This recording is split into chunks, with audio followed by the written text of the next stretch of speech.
Здравейте всички от VBlock7, аз съм Криси Донова и днес ще покажа как да си правите пиксел артове.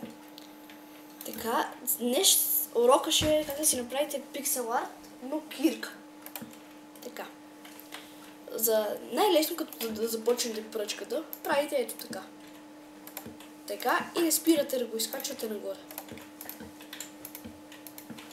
Не, все някой трябва да спрете, но вие ще си прецените кога.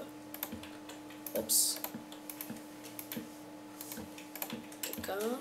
Ето, това е много лесно да правите пиксел арт, стига да имате въображение. Още мъничко. С по-светлото дърво е по-става. И затова си избрах него.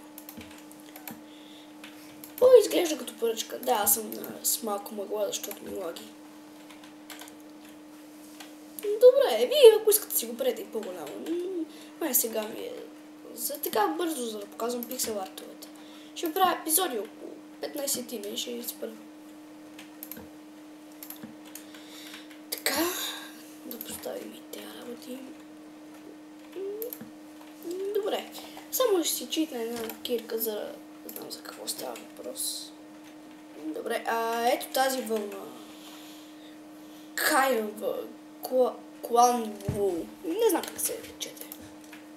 Странно.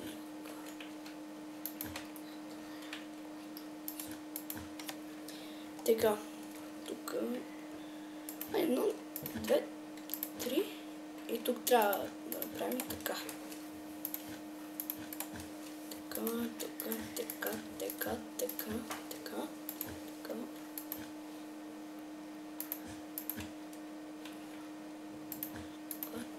Колко беше? Доли 3. С кое го броях?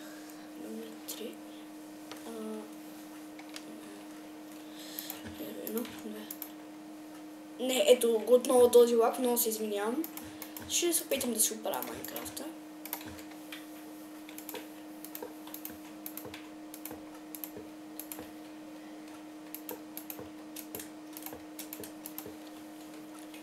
Да, ето виждате, че стана кирка. Много добре стана. И то за толкова с малко време. Аз ви казах. Много лесно се правят тези пиксел артове. Много са лесни, много малко време отнемат. И така, в следващия епизод ще ви покажа как да си направите също нещо, обаче лопата. Така. Дано ви е харесало. Се видим друг път. И чао!